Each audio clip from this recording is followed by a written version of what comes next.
She's a Mona Lisa. Everyone's lining up to see her. She's a Mona Lisa. Everyone's lining up to see her. There must be something about her features.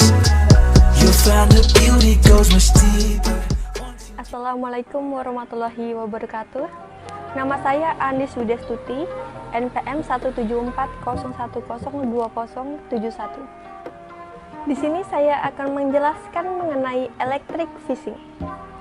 Electric fishing adalah alat bantu penangkapan ikan yang bertujuan untuk mengumpulkan atau melumpuhkan ikan pada area tertentu sehingga mudah ditangkap dengan alat penangkapan. Alat ini membantu mengumpulkan ikan yang menggunakan gelombang listrik yang dipancarkan dari katode ke anode. Kemampuan loncatan atau mengalirnya gelombang listrik ini tergantung pada voltage. Tegangan ini akan menentukan power yang akan dihasilkan oleh suatu sumber energi listrik, yang dimana nantinya akan menentuk intensitas dan frekuensi gelombang elektrik. Selanjutnya, hubungan antara tingkah laku ikan dengan arus listrik. Yang pertama, pengiriman signal oleh ikan untuk mengenali lingkungannya atau orientasi memiliki faktor penting yang mempengaruhi, yaitu keadaan lingkungan atau ekologi dan karakteristik populasi, baik antar individu dalam satu populasi maupun antar populasi. Yang kedua, signal alami yang dipancarkan ikan untuk berkomunikasi didasarkan oleh rangsangan yang dapat mengaktifkan jaringan antar ikan, ikan dengan makanannya, ikan dengan predatornya, dan signal untuk mengenali lingkungan dari rangsangan lingkungan terjadi karena adanya perubahan fisika yang dapat mengaktifkan tingkah laku ikan. Yang ketiga, signal yang dikeluarkan oleh ikan terbagi menjadi dua tipe, yaitu primer dan sekunder. Signal primer adalah signal yang dikirim dengan tujuan agar diterima oleh organ tertentu, dan signal sekunder adalah signal yang dikirim secara spontan akibat ada reaksi dari lingkungan. Yang keempat, arus lemah hanya dapat mempengaruhi ikan, yaitu mengikuti arus listrik atau elektrotaksis yang dipancarkan. Tetapi, jika arus ditingkatkan besarnya atau frekuensi dan potensial listrik, maka ikan akan mengalami elektronarkosis dan hilang kesadaran saat bergerak mendekat dan berdekatan dengan anoda. Yang kelima, dari arus searah dapat terbentuk pulsa dengan bentuk kotak, atau dari arus berpulsa yang terbentuk dari sumber energi listrik kondenser, dan terbentuk dari arus listrik bolak-balik yang memiliki bentuk sinusoid. Selanjutnya, kondisi akibat arus listrik meliputi tiga. Yang pertama, elektronarkosis. Elektronarkosis ini yaitu kondisi di mana ikan berenang mengikuti arah arus kemudian menjadi lemas dan pingsan.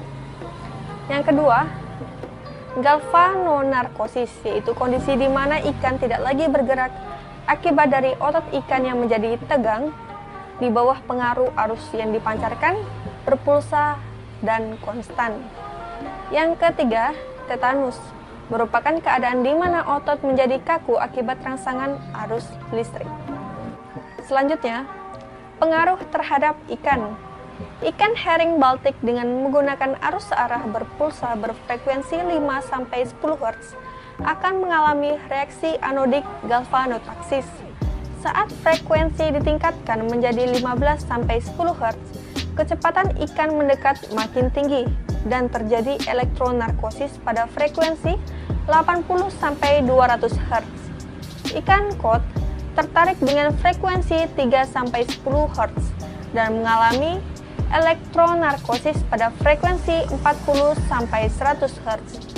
Frekuensi yang efektif berkisar antara 5-120 Hz dengan panjang impuls 30 mikrosekund sampai 3 milsekund. Assalamualaikum warahmatullahi wabarakatuh. Perkenalkan, nama saya Yola Sahina. Di sini saya akan menjelaskan tentang indera penerima rangsangan arus listrik. Ikan seperti pula manusia cahaya, bau, perubahan lingkungan, dan listrik. Rangsangan tersebut dapat diterima oleh organ penerima rangsangan yang dimiliki oleh ikan. Contohnya, sel-sel reseptor, liver, atau gabungan neuron di otak ikan yang memberikan gambaran lingkungan secara biologis kepada ikan.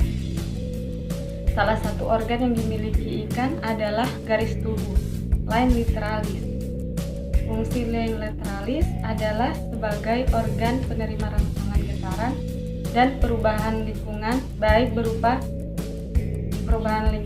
baik berupa fisika, kimia, dan tekanan. Komponen dari mekanisme merupakan sel-sel berbentuk rambut yang berfungsi mengubah energi mekanik menjadi energi listrik. Saraf akan meneruskan sinyal dari penerima rangsangan atau reseptor menuju otak ikan. Frekuensi sinyal dari jaringan saraf dapat meningkat atau menurun tergantung dari lingkungannya dan akan menimbulkan reaksi yang diperlukan. Seperti kita ketahui di sini, mekanisme ini adalah reseptor yang beradaptasi dengan cepat. Ini adalah gambar mekanisme.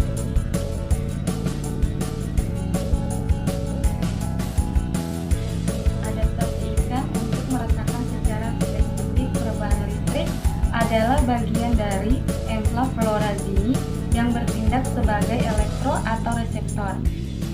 Enflavlorazini ini adalah organ perasa yang terletak di moncong ikan berujung lubang dengan berisi gel alami dalam sebuah kantung di antara kulit dan daging yang terhubung dengan tali syarat ke organ ini. Ikan memiliki EOD atau yang dikenal dengan electric discard sebagai alat komunikasi sosial yang dapat digunakan untuk mendeteksi objek dengan mengirimkan sinyal dan menerima kembali umpan yang telah dikirimnya. Nah, electric discard ini dapat diartikan gelombang yang berfungsi mengirimkan sinyal ke sebuah objek dan akan menerima kembali sinyal tersebut yang telah dikirimnya. Ini adalah alat komunikasi sosial yang dapat digunakan untuk mendeteksi objek. Organ sensorik listrik tersebar di sepanjang tubuh ikan. Organ sensor ini dapat mendeteksi dan mengetahui secara spesifik perubahan kecil potensi listrik dan mengetahui bentuk objek dengan mengidentifikasinya untuk mengetahui bentuk, ukuran, lokasi, dan sinyal listrik ikan. ELL atau dapat disebut dengan Electric Sensory Line Loss, menerima sinyal mendeteksi garis medan listrik yang tidak terbaca untuk mengambil inti perubahan objek dan memperkirakan gambar objek dari EOD. Adapun hasil pengamatan di kolam penampungan Situbondo yaitu seperti di atas. Assalamualaikum warahmatullahi wabarakatuh. Perkenalkan, nama saya Nirosi Sriyanti, NPM 17401029. Di sini saya ingin menjelaskan tentang mesin bantu penangkapan ikan, fishing deck machinery. Yang pertama itu ada pengertian dan definisi. Yang pertama, mesin bantu operasi penangkapan ikan adalah mesin alat yang berfungsi untuk membantu atau mempermudah penangkapan ikan secara mekanisme di atas kapal ikan.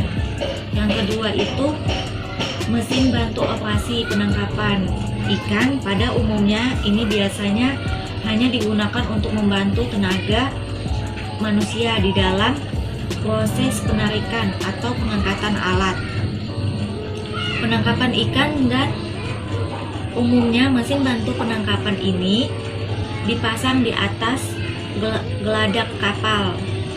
Yang ketiga, tenaga mekanisme yang dihasilkan pada umumnya berupa putaran yang bisa diperoleh dari 4 jenis sumber. Yang pertama itu ada tenaga penggerak, antara lainnya tenaga manusia, tenaga mesin otomotif atau diesel, tenaga listrik, dan tenaga hidrolik. Selanjutnya lagi itu ada yang kedua, mesin bantu operasi penangkapan berdasarkan fungsi kerja. Yang ke-1, winch, merupakan mesin bantu yang digunakan untuk menarik tali hela, selembal atau warp rope. Winch ini dibedakan menjadi 4. Yang pertama, troll winch, yaitu untuk penarikan tali hela pada tangkap pukat tarik troll. Ya, yang kedua itu push line winch, digunakan untuk menarik tali kerut pada alat tangkap pukat cincin pusen. Yang ketiga tuh ada wit drum atau net drum, digunakan untuk menarik jaring insan gillnet. Itu dengan digulung langsung pada drum penggulungnya. Yang keempat tuh line drum, digunakan untuk menggulung tali utama, long line atau main line. Selanjutnya itu lanjutan dari mesin bantu operasi penangkapan berdasarkan fungsi kerja. Yang kedua itu adalah power block. Itu merupakan mesin bantu yang digunakan untuk menarik jaring pukat cincin pusen atau jaring insan atau disebut dengan gillnet. Yang ketiga itu net hauler. Itu merupakan mesin bantu yang digunakan untuk menarik jaring insan gillnet. Yang keempat itu ada line hauler, merupakan mesin bantu yang digunakan untuk menarik tali utama rawai atau rawai dasar, dan tali pancing tangan serta untuk menarik tali bubur. Assalamualaikum warahmatullahi wabarakatuh. Perkenalkan, nama saya Julianti, NPM 1740102070. Di sini di samping saya merupakan gambar dari alat-alat mesin bantu penangkapan berdasarkan kombinasi fungsi kerja yang sebelumnya telah dijelaskan sedikit oleh Saudari Nurosi Suryanti. Seperti gambar samping saya ini merupakan electric power block. Power block ini bertenaga listrik, biasanya berkekuatan atau berdaya, gerakannya lebih kecil dari yang bertenaga hidrolik. Selanjutnya, itu ada gambar pengoperasian power block loop. Penarikan jaring pusen dengan power block, penarikan jaring bagian badan jaring dan pelampungnya. Sedangkan untuk pemberian bagian cincin, sebelumnya telah ditarik terlebih dahulu dengan mesin bantu push-line winch.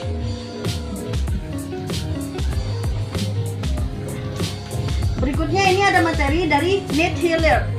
Berdasarkan fungsi kerja, mesin bantu net hauler digunakan untuk menarik jaring gillnet, baik gillnet permukaan maupun gillnet dasar. Tenaga penggerak ini ada beberapa net hauler. Net hauler tenaga hidrolik banyak terdapat pada kapal penangkapan ikan berskala komersial. Selanjutnya ada net hauler bertenaga penggerak listrik dan tenaga diesel portable atau kecil, yang biasanya memiliki daya gerak lebih kecil. Berikutnya ada net hauler yang digerakkan dengan tenaga manusia atau manual untuk kapal ikan berukuran kecil. Ini ada gambarnya. Ini gambar hidrolik net hauler. Net hauler ini menarik jaring gillnet bertenaga hidrolik. Ia dipasang pada posisi lambung kanan kapal. Cara pengoperasiannya ini hanya dengan penarik jaring gillnet melalui drum berbentuk konikal, dan jaring insan tidak digulung langsung di dalam drum penggulung, melainkan bagian jaring ini yang sudah ditarik ke belakang net hauler telah kemudian diatur untuk persiapan penurunan jaring atau setting kembali. Berikutnya ini ada gambar dari hidrolik net dan lane hauler. Net hauler hidrolik merangkap lane hauler atau sebelah kanan.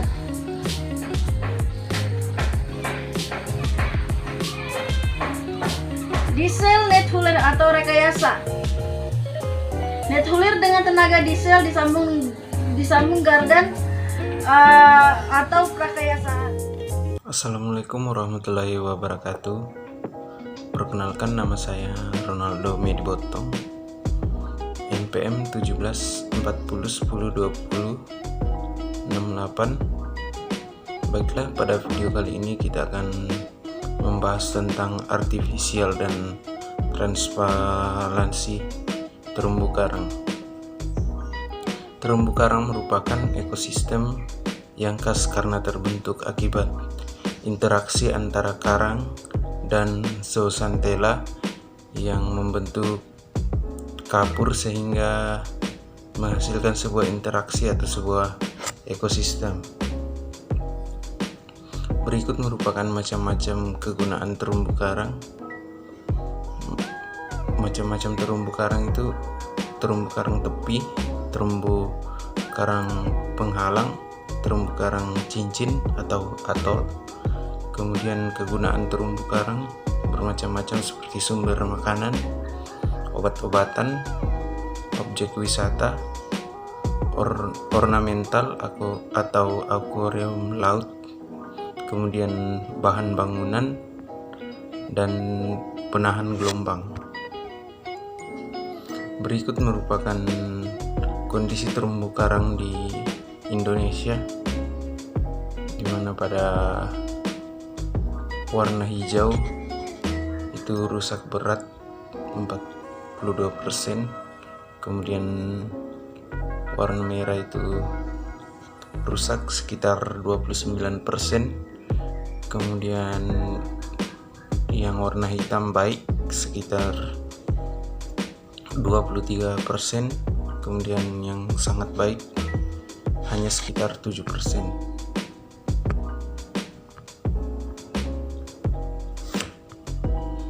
Kemudian penyebab kerusakan terumbu karang, yang pertama itu secara alami seperti faktor biologis, yaitu predator lain atau predator laut, kemudian fisik, kenaikan suhu serta perubahan lainnya, kemudian faktor kimia, sedimentasi serta zat-zat kimia lainnya yang terlarut dalam air. Kemudian antropogenik, yang pertama itu penambangan karang, kemudian penangkapan ikan dengan bom atau racun, kemudian pencemaran. Berikutnya mitigasi dan rehabilitasi. Di sini ada terumbu karang buatan, kemudian transplantasi, kemudian terumbu karang buatan di sini sengaja dipasang rangka dalam laut ditujukan sebagai tempat berlindungnya habitat bagi organisme laut. Kemudian transparansi sendiri pencangkokan atau pemotongan dari koloni induk yang ditumbuhkan kembali pada lokasi karang yang mengalami kerusakan. Kemudian di sini tujuan mengkonsentrasikan organisme atau ikan untuk penangkapan yang lebih efisien, kemudian melindungi juvenil atau daerah asuhan alat tangkap yang merusak, kemudian menciptakan lingkungan hayati kaya nutrien, kemudian membatasi operasi penangkapan ikan oleh nelayan bermodal besar, kemudian meredam gelombang, dan mengurangi laju erosi pantai. Kemudian mengkonsentrasikan energi. Assalamualaikum warahmatullahi wabarakatuh. Perkenalkan, nama saya Yoga Siswanto, NPM 1740102023. Di sini saya akan menjelaskan mengenai lampu celup dalam air atau lacuda. Lampu celup dalam air atau lacuda adalah lampu pengumpul ikan dengan daya atau watt tertentu yang dirancang kedap air hingga kedalaman tertentu. Lacuda sebagai salah satu jenis alat bantu penangkapan ikan menurut Direktorat Jenderal Perikanan Tangkap Kementerian Kelautan dan Perikanan. Dalam operasi penangkapan ikan, fungsi cahaya dapat digunakan untuk mencari gerombolan ikan, menarik ikan, dan mengkonsentrasikan ikan. Penggunaan lampu dimanfaatkan sebagai alat bantu penangkapan ikan dengan maksud agar ikan terkonsentrasi pada cahaya lampu, di mana alat tangkap dengan mudah dioperasikan. Pada umumnya, pengoperasian pursen menggunakan lampu antraktor yang dipasang di atas permukaan laut dengan kekuatan 15.000 sampai 35.000 watt. Bahkan nelayan cenderung memperbesar lampu antraktor yang digunakan. Lampu biasanya ditempatkan 3 sampai 4 meter di atas permukaan laut, yang dimana akan menjadikan cahaya terpantul, dan hal tersebut akan menimbulkan kecemburuan sosial bagi nelayan skala kecil, dan pada akhirnya akan memicu terjadinya konflik sosial. Lampu antraktor di atas permukaan laut pada kenyataannya kurang efektif karena berkas cahayanya sebagian besar akan terpantul oleh lapisan permukaan laut. Pengukuran luminasi. Lampu antraktor dipasang 3 meter di atas permukaan laut. Penempatan di atas sisi lambung kapal. Setelah menembus permukaan air, terjadi penurunan nilai luminasi cahaya mencapai 66-81% atau lampu 3000 watt, dan lebih dari 90% atau lampu 5000 watt. Penurunan tersebut disebabkan berkas cahaya terpantul oleh lapisan permukaan air dan terserap oleh partikel-partikel air. Penurunan nilai luminasi cahaya mencapai 99%. Lampu galaksi 400 watt dikali 12 buah setelah berkas cahaya menembus permukaan air laut. Kecenderungan penurunan nilai luminasi setelah cahaya menembus permukaan air disebabkan berkas cahaya terpantulkan oleh lapisan permukaan air dan terserap oleh partikel-partikel yang ada di dalam air.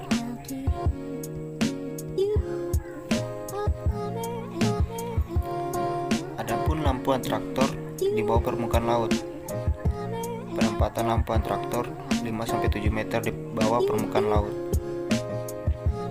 Berkas cahaya lampu tidak ada yang terpantul oleh lapisan permukaan laut. Berkas cahaya relatif stabil, tidak terpengaruh oleh goncangan gelombang laut. Berkas cahaya menyebar secara merata ke semua arah. Dapat menjangkau lapisan perairan yang lebih dalam. Posisi lampu diturunkan sampai kedalaman 7 meter di bawah permukaan air laut. Penurunan nilai luminasi cahaya pada jarak 3 meter mencapai 70%.